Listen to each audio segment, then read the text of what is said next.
this story isn't going to shed me in the best of light, but you know, it is what it is. So this is the story as I remember it because it's been a very, very long time. So I went to a football game, Dolphin Stadium, Pro Player Stadium. I don't know, whatever it was at the time. And it was myself and my buddy.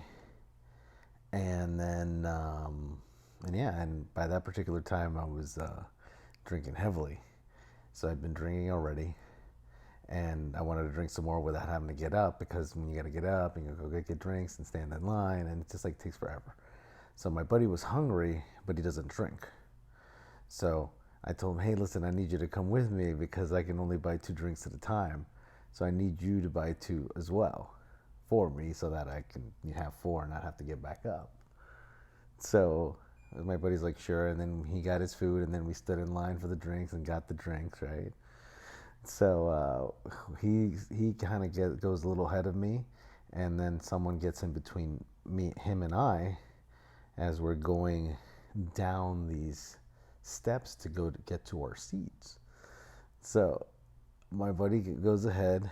He's carrying the food, and I'm carrying all four drinks in my hand, and I'm already fucking hammered.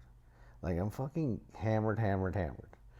So I all of a sudden I look up in front of me, and there was this kind of heavy set woman that had would look to be like one of those trays they give you at the stadiums, and she had like it was hard plastic or something, and then it had like chicken fingers, nachos, would look to be a very, very, very gigantic soda, and I just looked over, and I see her topple over, brah.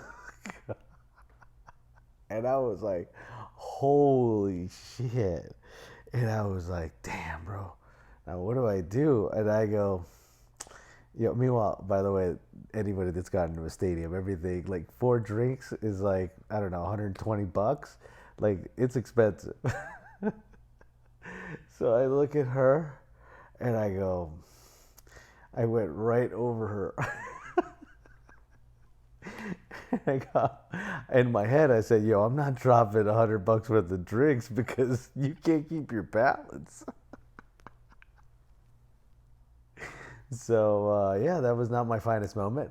I was very concerned after I sobered up slightly that maybe they got that on the jumbotron, and I would be fucking infamous forever because of doing that bullshit. So it turns out she was a little bit of a lush herself between the nachos and the chicken fingers and her heightened alcohol blood content. Her equilibrium just wasn't at its peak that fine Sunday afternoon. I was curious as to how she was doing, but not so much so that I would walk up and ask. I eventually had to go to the restroom, but in order to do so, I would have to go to past her seat on the way there. So I chose to hold it as long as possible. I couldn't hold it anymore. And on the way there, I inadvertently made eye contact with what turned out to be her friend. Now I have to play the role of the concerned guy here after, my questionable actions and ask her friend how she was holding up after taking that tumble. Mind you, I asked her this as her body lay there rather lifeless in her seat. Her friend just laughed and then poked her with a dolphin's large foam finger in her head. Needless to say, she was unresponsive. Her friend then smiled at me and said, she does this all the time. That was good enough for me. Conscious, clear.